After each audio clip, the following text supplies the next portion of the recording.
Els ponents som la Olga Carrascosa, de Farmàcia, i jo mateixa. I aquest és una mica l'esquema de la presentació. Llavors, si anem directes al gra ja,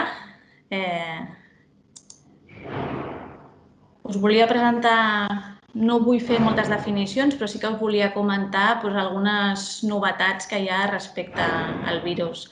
Si us mireu a la fotografia de l'esquema de la dreta, veureu l'estructura del virus. Interessa molt que us fixeu en l'spike, la glucoproteïna aquesta de color lila, que és una mica la gran implicada en tota la patogenicitat d'aquest virus.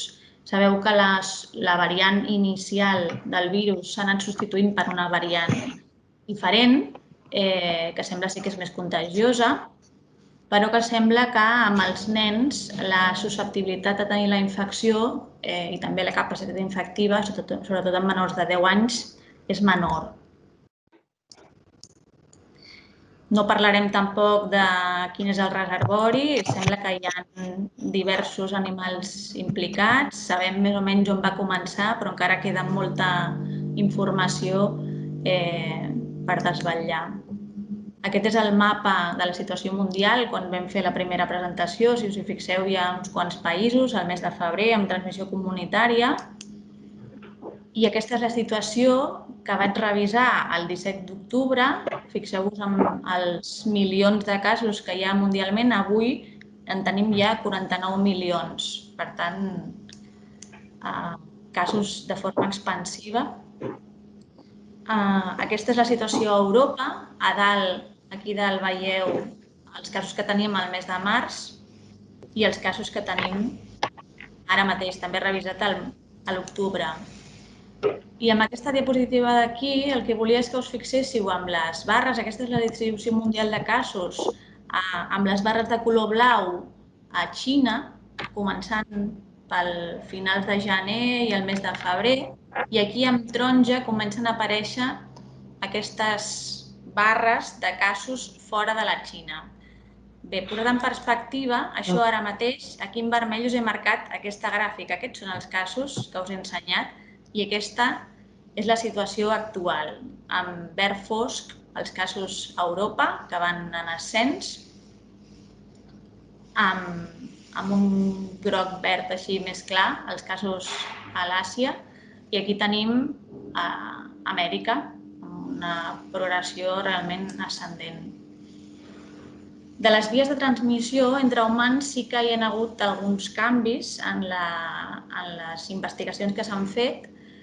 Sabem que les secrecions respiratòries, aquestes microgotes més grans de 5 micres, i són les que es dispersen en el moment en què un parla i que arriben al voltant d'un metre, però que més enllà de metre i mig, 2 metres no arriben, i que per això tan important és mantenir aquesta distància, sabem que és la via fonamental de transmissió.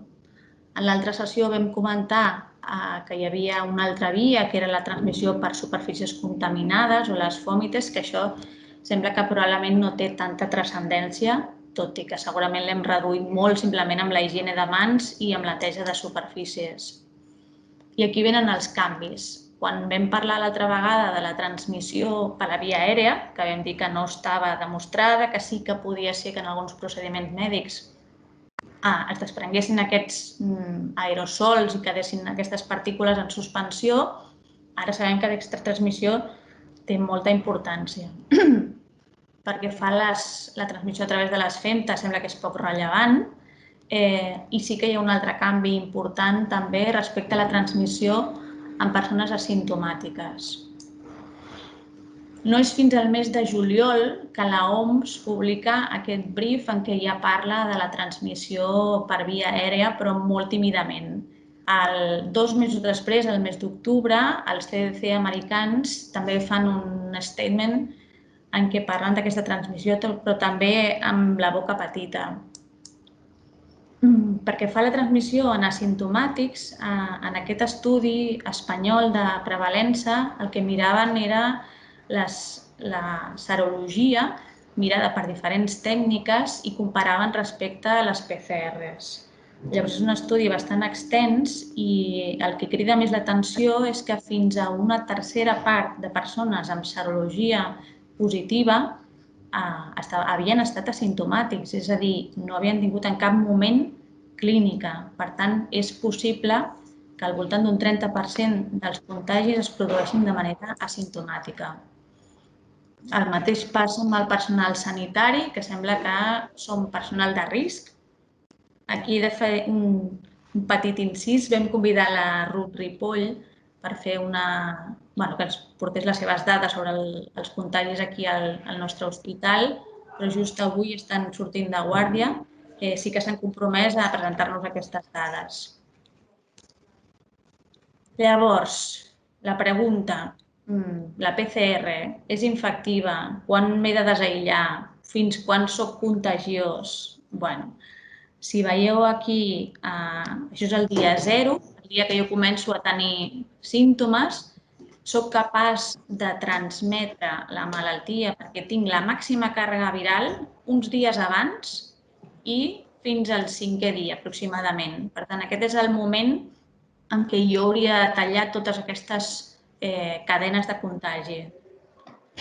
La majoria dels contagis al 5è dia s'han produït i fins a partir del 8è, 9è dia aquest virus ja no es pot cultivar en cultiu cel·lular, la qual cosa vol dir que si no es pot cultivar és que no es replica i si no es replica no és infectiu. Per tant, fins al dia 10, potser una mica abans, 8-9, sembla que ja no soc capaç de contagiar a partir d'aquest moment. En els casos més greus, els pacients crítics o immunodeprimits, sembla que potser aquest període podria ser una mica més llarg. I aquí, no sé si es veu això, aquí és el màxim temps en què s'ha pogut detectar una PCR positiva, però mirant aquestes càrregues virals sembla que aquestes PCR són persistents i que l'únic que manifesten és que hi ha parts del virus però que no hi ha contagi. I què hi ha de la serologia? Amb la línia vermella veieu el virus detectable una mica abans que jo comenci a tenir símptomes, que és aquest espectre de color gris, i ràpidament apareixen aquests anticossos IgM seguits després dels IgG. Quan apareixen aquests anticossos la càrrega viral es va reduint i aquí apareixen les IgGs que són les que suposadament m'hauran de protegir. Sabem que hi ha una part d'aquestes IgGs que són els anticossos neutralitzants que sí que són capaços de bloquejar el virus. Però quan duren aquestes IgGs? Una altra pregunta que es fa sovint. Doncs sembla que a major gravetat de la malaltia, majors títols d'IgGs i major durada. A menor gravetat de la malaltia, menys quantitat d'anticossos i més curta durada. Aquí veieu casos que no eren greus i que als 60 dies la majoria estaven perdent ja aquests anticossos, i igualment amb alguns papers que s'han presentat recentment. Molt bé, aquesta us la presento no perquè pretengui explicar les gràfiques, sinó perquè el grup de la Clara Prats, que és una física que treballa per la UPC, a la biologia computacional i sistemes complexes, han elaborat uns models predictius, matemàtics, en què fan una mica una estimació de diversos paràmetres, diversos indicadors. Aquí a l'eix de les coordenades veieu la velocitat de propagació o aquesta famosa ρ que surt fins a la sopa. I aquí a les abscisses veieu la incidència acumulada els últims 14 dies. Es tracta d'estar fora del vermell i estar per sota de l'1. Aquesta és la situació a Catalunya des del principi de la pandèmia, amb una velocitat molt ràpida de transmissió que després va anar baixant i ara ens trobem més o menys en aquesta maranya, no ben bé aquí, sinó amb una incidència acumulada molt més alta, per tant ens sortim ara mateix d'aquesta gràfica. I què més hem après? Hem après que tenim diverses proves, la PCR nasofaríngia, que també es pot fer només amb frotis nasal, tot i que encara no ho hem implementat. Sabem que tenim una prova ràpida d'antígens, que la sensibilitat de les dues proves no és la mateixa. La PCR, si es pren una bona mostra, té una sensibilitat altíssima. La prova ràpida d'antígens és menys sensible, però sembla que seria molt sensible quan hi ha una alta càrrega viral. I la sensibilitat es va reduint a mesura que aquesta càrrega viral és més baixa. Això ho acaba de publicar l'Oriol Mitjà i el seu grup de Can Ruti. Aquí el que analitzen és el PanBio, que és el test d'antigen ràpid, i el que miren és la correlació amb les càrregues virals en diferents situacions, en els casos, en els contactes d'aquests casos i en les persones asimptomàtiques. I el que es veu aquí, si veieu en vermell, és la màxima càrrega viral i en blau la més baixa. I el que es veu és que la sensibilitat per detectar aquesta positivitat de l'antigen és molt alta quan les càrregues virals són molt altes. Per tant, sense que sigui una equivalència matemàtica, sembla que l'antigen el que indicaria és contagiositat i la PCR indicaria positivitat, és a dir, ho tinc o no ho tinc, sí o no, tinc material genètic sí o no, i amb l'antigen el que podríem determinar és si jo soc contagiós o no, a costa de perdre potser algun positiu. I què més hem après? Hem après que la dexametasona salva vides en determinats casos. En aquest New England, el Recovery, aquest estudi amb més de 6.000 pacients, el que miraven era l'efecte de la dexametasona en els pacients que rebien oxigen, sense oxigen i els que estaven ventilats.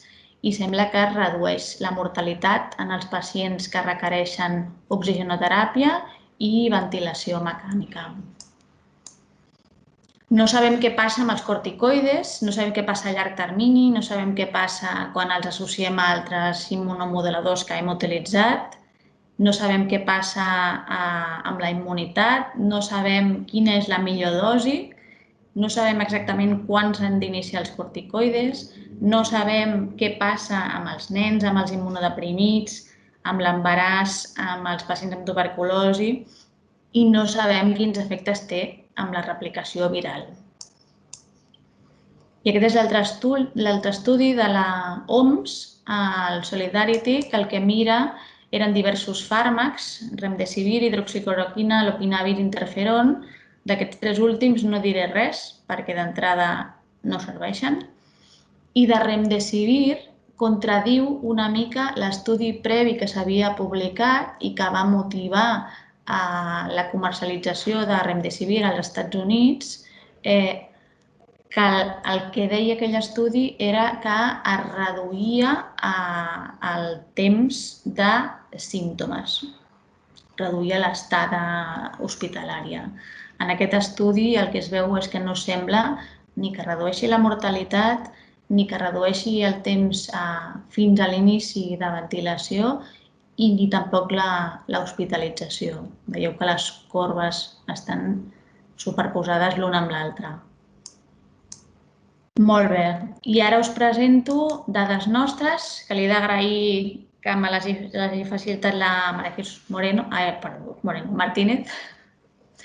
Aquesta és l'ocupació de l'hospitalització els primers 100 dies aproximadament, hem fet més o menys aquests 100 dies.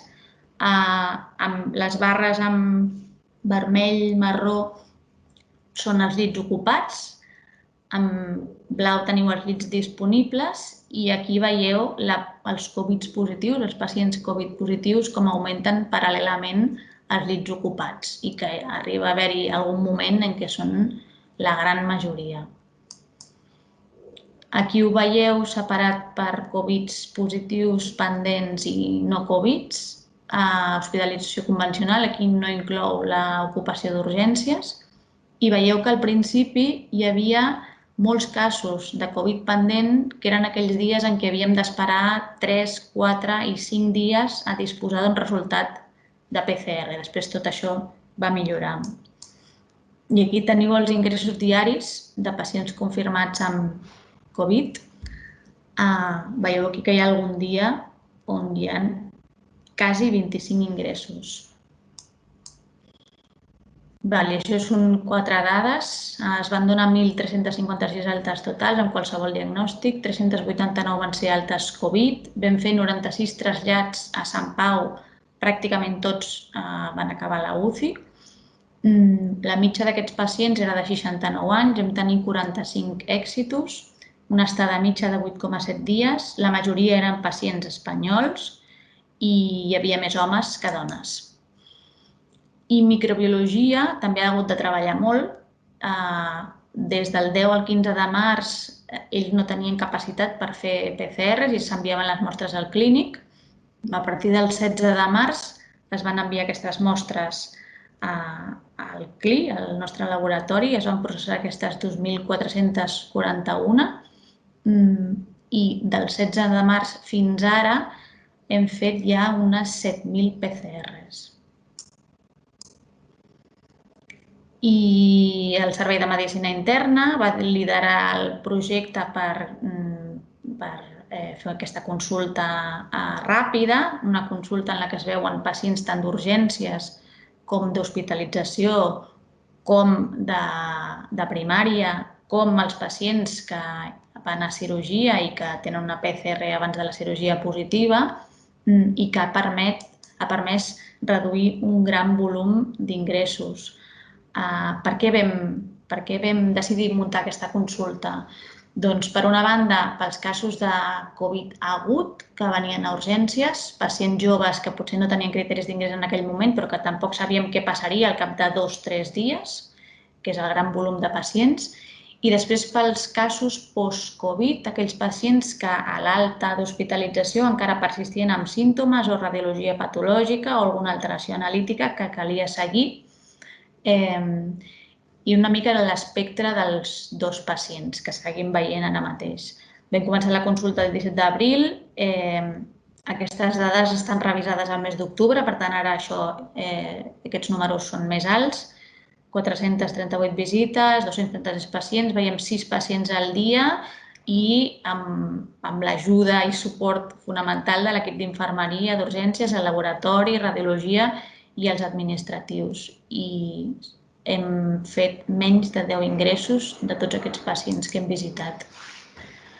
El Servei de Medicina Interna també, en tot aquest cúmul de feina, ha sigut capaç també de participar en un estudi nacional multicèntric amb recollida dels pacients hospitalitzats amb Covid i us presento aquests 2 articles que ja estan publicats. Un que és un recull de les característiques d'aquests pacients i un altre en què es compara el tractament amb tocilizumab i corticoides en els pacients que tenen una resposta inflamatòria excessiva. No parlarem de les fake news, espero no trobar-vos per l'hospital així. I ara ve la Olga, que us explicarà coses del tractament.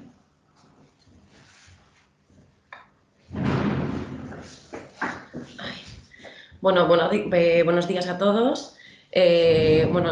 Yo quería enseñaros el análisis de los datos que hemos recogido desde el servicio de farmacia, ¿vale? En un registro que hicimos durante la pandemia, en los 2 primeros periodos, de marzo del principio del estado de alarma, mediados de marzo a junio y de julio a octubre.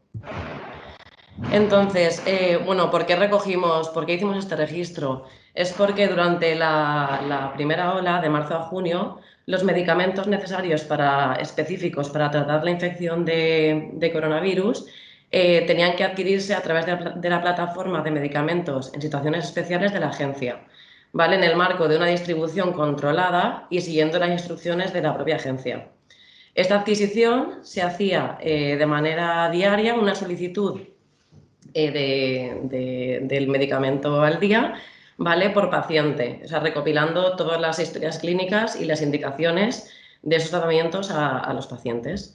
Entonces, bueno, tengo que decir que como de los tratamientos que voy a presentar ahora, como los corticoides no eran de distribución controlada, no los hemos recogido, ¿vale? Y luego nosotros con la cobertura que tenemos, que no estamos los fines de semana, también puede ser que difieran de los datos que acaba de presentar Clara y que se nos haya escapado algún paciente.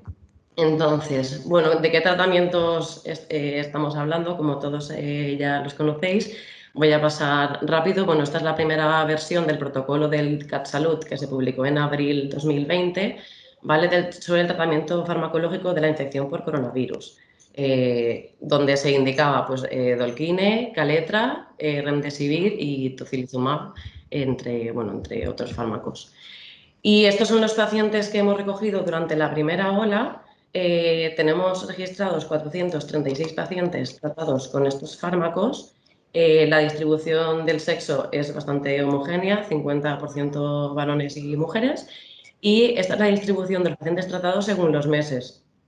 Vemos el pico que se produjo en marzo y en abril y cómo se redujo bastante en mayo y bueno, hasta tener ningún paciente recogido durante el mes de junio con estos fármacos. Esta es la distribución de los pacientes tratados según las plantas según dónde se trataron. El 65% de los pacientes recogidos fueron tratados en plantas de hospitalización convencionales y en las camas de semicríticos, el 15% en régimen de ADO, el 15% también en plantas no convencionales que tuvieron que habilitarse como hospital de día y la UCSI, y luego el 5% de pacientes tratados se pautó el tratamiento desde urgencias, no generaron ingreso, se les dispersó el tratamiento completo en la visita a urgencias y el seguimiento se hizo en atención primaria. ¿Vale? Se recogieron de estos pacientes 684 pautas. ¿Vale? Más del 90% son pautas de tratamiento oral y el 9% parenteral. El tratamiento mayoritario fue la hidroxicloroquina, ¿vale? Seguido de Caletra y en tercer lugar el tocilizumab y luego otros tratamientos más minoritarios. Y luego esta es la distribución de los pacientes según el esquema de tratamiento que llevaron. Más de la mitad de nuestros pacientes, bueno, de los recogidos, llevaron Dolquine en monoterapia, casi el 30% la combinación de Dolquine y Caletra, el 6,5% Dolquine, Caletra y alguna dosis de tocilizumab y, bueno, y otras combinaciones en combinaciones de esos tratamientos ya más minoritarias. Luego, bueno, esta es la distribución de los pacientes recogidos según el destino al alta. El 58% de los pacientes fueron dados de alta a domicilio o a la residencia habitual, el 15% al centro sociosanitario, un 9% de casos fueron exitus, el 12% se dio de alta al Hotel Salud para que siguieran el aislamiento allí y un 6% fueron dados de alta, bueno, tuvieron que derivarse a un hospital de tercer nivel. ¿Vale? Y luego, bueno, conforme van avanzando los meses, esta es la versión 10 del protocolo del CatSalud sobre el tratamiento farmacológico. Tengo que decir que no es la última, ayer se publicó la versión 11, pero cuando bueno, hicimos la presentación y hicimos el corte en el 25 de octubre, esta es la que había en vigor. ¿Vale? Entonces, donde se indica entre los tratamientos del protocolo son el Remdesivir, la Dexa, ¿vale? El tocilizumab y, bueno, entre otros. Entonces, en estos meses, desde julio hasta, como he dicho, el 25 de octubre, ¿vale? Se trataron 56 pacientes. También tenemos una distribución del sexo bastante homogénea del 50%. Y bueno, esto es la distribución según los meses y vemos cómo está con la tendencia, bueno, claramente al alza, como ya sabemos. De los tratamientos administrados se han generado 89 pautas, del 70% esta vez son tratamientos, de estas 89 pautas, el 71% han sido tratamientos parenterales y el 29% tratamientos orales. las pautas mayoritarias han sido los corticoides, como ya ha comentado Clara, el fármaco que ha demostrado claramente reducir la mortalidad es la dexametasona, ¿vale? Después, en segundo lugar, la colchicina y el tocilizumab, y el remdesivir en tercer lugar. Y bueno, esta es la distribución de los pacientes según el esquema de tratamiento. Más de la mitad de los pacientes que hemos recogido han sido tratados con corticoides en monoterapia, ¿vale? En segundo lugar, corticoides con alguna dosis de toci, y en tercer lugar, colchicina en monoterapia o colchicina con corticoides, ¿vale? Las otras combinaciones son más minoritarias. Y bueno, esta es la distribución de los pacientes. En el corte del 25 de octubre, en ese día, el 24% de los pacientes del registro continuaban ingresados, el 51% ya habían sido dados de alta a domicilio o a la residencia habitual, se registró un 16% de los pacientes derivados a un hospital de tercer nivel, un 4% dados de alta a Hotel Salud, un 3% de casos de éxitus y un 2% de altas a sociosanitario. ¿Vale? Y luego, para finalizar, esta es la comparación de los dos periodos de la distribución de los pacientes según el alta, ¿vale? Según destino.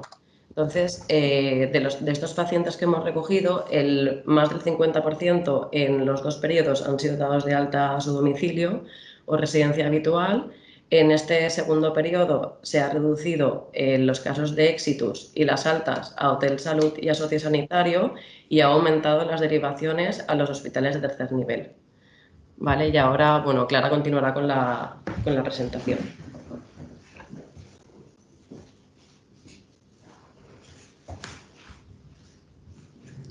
Bueno, no podíem acabar sense parlar de grip i Covid.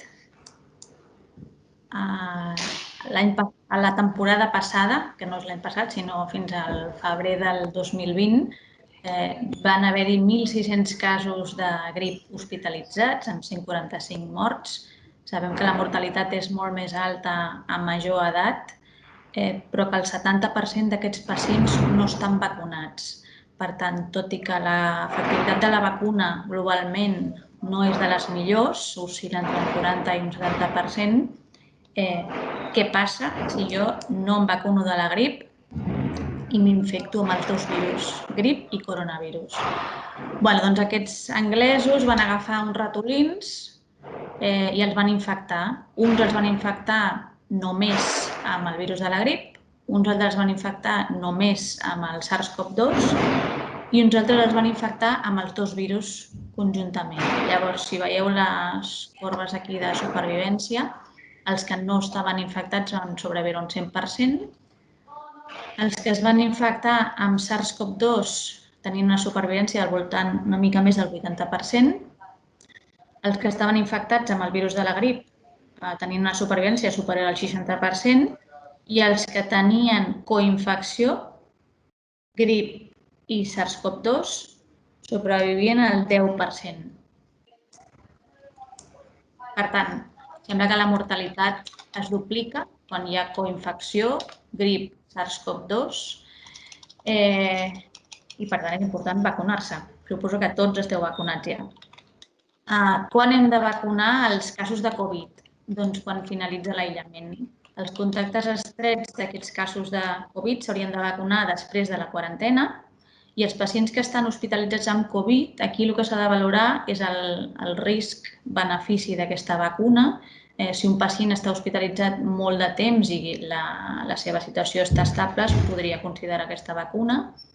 I en el postalta, si no podem assegurar el seguiment d'aquest pacient, hem de valorar també què és millor vacunar-lo en un període en què potser li hem donat un tractament immunosupressor i encara està tenint els seus efectes, o arriscar-nos a perdre el seguiment. Al mes de juliol va sortir una notícia que parlava d'un major risc de la vacuna de la grip respecte a coronavirus. Sembla que no hi ha cap evidència que indiqui que hi ha major risc d'infectar-se per SARS-CoV-2 si em vacuno de la grip, ni que aquest coronavirus pugui ser més greu. Sembla més aviat al contrari, que la vacuna de la grip podria associar-se a menor gravetat i menor mortalitat. No, no te he colgado, es que estoy con la sesión general en streaming con el móvil. Sònia, que t'estem sentint. Ya. La vacuna de la grip en els professionals sanitaris és de les més baixes que hi ha. El 23% dels sanitaris ens vacunem quan l'objectiu seria del 75%. Sabem que la vacuna és segura, sabem que la vacuna no causa la grip, també sabem que és un virus que cursa a l'inici sense símptomes i que d'un 30 a un 50% dels casos pot passar de manera simptomàtica. En canvi, puc estar contagiant els meus pacients, les meves famílies, si no em vacuno. Per tant, protegim els pacients, protegim les famílies, protegim el personal i fem un exercici de coherència si recomanem la vacuna i, a més, ens vacunem. Recordem que el personal sanitari és personal de risc. I que acabo ja. Afegir a les canals oficials que us vaig presentar en l'altra sessió aquesta pàgina del Biocom que us he presentat, de l'equip de la Clara Prats, de la UPC, per qui tingui interès en revisar aquests sistemes complexos. I nosaltres ja hem acabat. Ara no sé si tenim temps de fer... Sí, algunes preguntes. No sé si teniu... Algú té alguna pregunta? Sí, ¿Sí? Carles ha preguntado que si puedes comentar alguna cosa de las vacunas. De les vacunes. Què podem dir de les vacunes? A veure, sembla que n'hi ha unes quantes en marxa. També és veritat que una vacuna triga anys en desenvolupar-se i ara hi ha diversos estudis amb diverses vacunes, però que estan rebent en alguns casos moltes pressions per donar resultats molt ràpidament. Això fa que algunes de les que ja sembla que s'hagin provat no han seguit els procediments habituals i els protocols de seguretat. Sembla que n'hi ha alguna que sí que està més avançada. Sembla també que hi ha un paper de la immunitat humoral juntament amb la immunitat cel·lular, que és la part que tenim més desconeguda. No sabem quan sortiran. Sabem que probablement les primeres no seran les més eficaces de totes i que s'hauran d'anar modificant a mesura que es vagin perfeccionant. No sé quan sortiran, no sé quina cobertura tindran. Sí que sabem que d'entrada s'hauran d'administrar al personal de més risc. Després, Anna Farrella dice voldríem conèixer si donades les dades que heu presentat es continuarà posant en decidir. Bona pregunta. A veure, el protocol del CatSalut encara l'inclou a dintre de les seves recomanacions. Probablement Remdesivir serà un fàrmac que tindrà la seva indicació en un subgrup de pacients i en unes situacions molt determinades. Hem de posar aquí en una balança el desconeixement dels seus efectes i, per l'altra banda, el pacient que està greu i que no hi ha grans alternatives per donar-li. Per tant, d'entrada, amb un pacient que tenim ingressat amb clínica de menys de 7 dies d'evolució i que té requeriments d'oxigenoteràpia, de moment li estem administrant aquest tractament. Fins que algú ens digui, pensa que aquest estudi que us he presentat està en contínua revisió i, de fet, encara estan incloent pacients en el Solidarity. Per tant, d'entrada, si no tenim dades que ho contradiguin, de moment jo crec que és raonable seguir-lo administrant. Vale, y luego hay otra pregunta que dice, Cortis la primera semana, ¿qué opinas? És la pregunta del millón, perquè justament porto molt de temps intentant respondre aquesta pregunta. A veure, d'entrada sembla que els corticoides la primera setmana, per un efecte en la replicació viral, no serien recomanables. De fet, el tractament del CatSalut els desaconsella els primers 7 dies. La CEIM, en la seva revisió, sí que comenta que sembla que això podria ser diferent, és a dir, que tindrien el seu paper en l'inici del tractament i probablement serien efectius en els pacients que estan més greus, probablement. Casualment, ahir vaig tenir un xat amb un grup d'infeccions que es porten els Covid referents en els seus hospitals i hi ha de tot. N'hi ha que els donen la primera setmana, n'hi ha que no els donen i cadascú té la seva experiència. Fins que no hi hagi un trial que digui fins aquí es poden donar i a partir de tal dia no es poden donar o al revés, jo de moment, abans del 7è dia, no els estic administrant. Y luego, la última pregunta es del doctor Miguel. ¿Creus que les vacunes podrien ser la solució definitiva o només per a controlar la malaltia i passar a ser una malaltia endèmica estacional? I quina creus que pot ser l'evolució de la malaltia a Catalunya en les properes setmanes? Ojalá supiera. Bueno, la veritat és que no ho sé. El coronavirus és un virus que sembla que no muta tant com altres virus, com el virus del refredat, pel qual no tenim vacuna. Llavors, podria ser que la vacuna contribuís a reduir aquesta transmissibilitat, sobretot amb les persones més fràgils, però jo crec que haurem de portar la mascareta encara bastant de temps.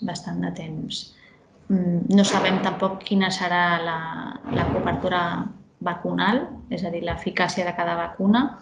Tampoc sabem què passa amb la immunitat cel·lular, perquè sí que s'està veient que la DTP, la vacuna que se'ls posa als nens, la diftèria, tetanus, pertussis, podria tenir un efecte protector amb els nens i que per això no veiem tants casos amb ells. Igualment s'estan fent assajos també amb la vacuna Ruti, que és la vacuna del grup de Can Ruti, i que sembla que també tindria un paper protector. Per tant, ara mateix penso que hi ha molt desconeixement encara en com funcionarà aquesta vacuna. No ho sé. No hi ha més preguntes. No hi ha més preguntes. El Carles em sembla que havia preguntat una altra cosa. No, quina creus que pot ser l'evolució de la malaltia? L'evolució. Val. Si ens refiem dels que en saben de veritat, que no són els polítics, sinó que són els que generen aquests models matemàtics i els epidemiòlegs, el que estem veient ara és un efecte de les últimes 10, 12, 15 dies, més o menys. Sembla que hem aconseguit reduir la velocitat de transmissió, és a dir, aquesta Rho, que realment ara està per sota d'1, està al voltant d'1, amb la qual cosa vol dir que la cosa s'està frenant, però estem amb una incidència acumulada altíssima, amb un gran número d'acumulats de les setmanes anteriors. Llavors, aquest índex de rebrot, si voleu us poso la presentació. A veure. ¿Cómo la pongo? Esto, Volvanco, aquí, compartir contenido, esto. Em volia entretenir molt amb aquesta diapositiva, però a mi em sembla superinteressant aquesta. El que fa el grup aquest de la Clara Prats és per determinar el risc de rebrot, és multiplicar el que tenim aquí, aquesta Rho, per aquesta incidència acumulada. Llavors, un producte d'una multiplicació, si augmenta un dels dos factors, augmenta el risc. Per tant, per molt que baixi la Rho, si la incidència acumulada segueix augmentant, l'índex de rebrot augmenta. Si augmenta l'error, per molt que es redueixi la incidència acumulada, el risc de rebrot augmenta. Per tant, qualsevol dels dos que augmenti fa augmentar el risc de rebrot. Se suposa que si aconseguim baixar les dues variables, doncs probablement veurem efectes d'aquí poc.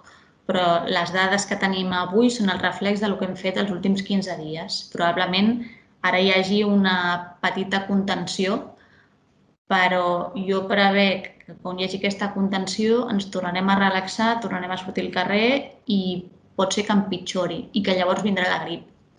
I si la gent no s'ha vacunat, podem tenir un problema. Y luego hay una pregunta, ahora de la doctora Catot, que pregunta que con una serología IgG positiva, si has tenido contacto íntimo positivo, si hace falta hacer una PCR. Si la serologia és recent, ara mateix no caldria, però ha de ser recent. És veritat que, ja ho he comentat abans, que si la serologia positiva és molt alta perquè has tingut una malaltia greu, és probable que aquesta serologia positiva duri més temps. Ara mateix el que s'està recomanant pels treballadors sanitaris que és en el moment del contacte, en el moment que tu saps que ets un contacte estret, fer una serologia, perquè si aquesta serologia és positiva, no caldria aquest aïllament. Vale. Y dice que igual tienes, o sea, de qué es reciente, de cuánto tienes la serología mínimo. Bueno, ara mateix el que s'està fent, se suposa, el que diu el protocol, és que et facis la serologia el mateix dia, que tu saps que ets un contacte. Recent, a veure, sembla que la serologia dels últims 3 mesos podria mantenir-se en el temps. Però no n'estem segurs tampoc. Vale. Y la doctora Bella pregunta si existe algún estudio sobre algún fármaco como profilaxis post-exposición. Es va utilitzar sí que hi ha un estudi amb la hidroxicloroquina que el que feia era això, coneixia les exposicions de persones a coronavirus i se'ls administrava aquesta hidroxicloroquina.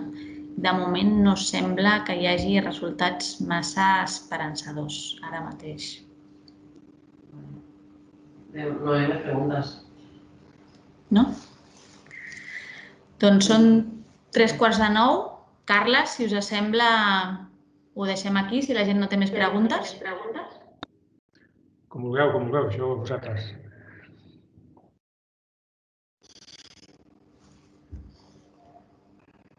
A veure... Doncs si ja hem acabat, sabeu que aquesta sessió està gravada, que es penjarà a la intranet. Perdoneu, Clara. Sí, només una cosa. Aquesta sessió que has presentat, que per cert, moltíssimes gràcies per donar-la i d'una manera tan aclaridora, a tots els que heu participat en muntar-la i a tots els que heu participat en poder-nos donar aquestes dades tan reals i actuals. Aquesta sessió queda penjada de manera que puguem consultar algunes de les imatges, diapositives i tot? Sí, aquesta sessió es grava, la passarem a comunicació i quedarà penjada de la intranet. Per tant, la podreu consultar quan vulgueu. Sí, sí. Gràcies. De res. Vale, espera, que hay una última pregunta de urgencias. Sí. Dice, habéis dicho que TRA no sirve para saber la contagiosidad. ¿Perdón? ¿Qué no sé? ¿TRA? ¿Qué es TRA? No lo sé. Test ràpid d'antigen. Sí, el test rápido. Habéis dicho que TRA no sirve para saber la contagiosidad. ¿Que no sirve? No. Que nos sirve. Si tenemos un paciente con síntomas en día 8 sin criterios de ingreso, es que está preguntando poco a poco. Vale. A veure, en principi és una mica agosarat dir això de la contagiositat, perquè sí que sabem que el test d'antigen el que determina és la proteïna del virus que s'està replicant. Per tant, sí que indicaria aquesta replicació i que seria més sensible quan hi ha càrregues virals més altes. Ara, jo no m'atreviria a dir que es es pot equiparar i que ho podem fer servir a tort i a dret. Sí que és veritat que en els casos funciona, en els casos amb aquests dia 1 a dia 5 de clínica, en els contactes s'està començant a utilitzar, però ens servirà només per detectar contactes que se suposa que tindran altes càrregues virals. La sensibilitat és molt alta, però el podrem fer servir. I en els pacients en les persones asimptomàtiques, si la seva càrrega viral a la mucosa nasal és alta, també ens permetrà detectar-los. De fet, s'està plantejant ja utilitzar-ho com a estratègia de cribatge poblacional, de tenir-ho a les farmàcies, de tenir-ho a les entrades de béns esportius, per poder fer aquest test ràpid, que en 15-20 minuts tens el resultat i poder tenir la seguretat de que no ets contagiós. Però jo crec que encara falta aquest pas de coneixement per estendre-ho a tota la població. Perdona, Clara. Sí. Volia dir que justament aquest matí assistents tècnics han enviat de part de la Comissió d'Infeccions, de part vostra, un algoritme de proves Covid que especifica exactament quan fer un TRA o quan fer PCR. Sí. Els pacients que ingressen, els pacients que no ingressen, depenent de si és el dia abans de 5 dies o després de 5 dies de símptomes, no? Sí. En teoria... Dic perquè s'ha enviat que s'ha enviat a tot el KIDM i tothom disposa d'aquesta informació. Sí, si voleu consultar, allà hi ha un petit algoritme de com s'ha d'actuar. Bàsicament és del dia 1 al dia 5 en el pacient que ingressa, perquè ens permet ràpidament determinar quin pacient és positiu i quin pacient no. Si mireu el correu podeu consultar. Gràcies. No? No. Val. Doncs, si no hi ha més preguntes, ho deixarem aquí. Recordeu que la sessió està gravada i moltes gràcies a les assistents.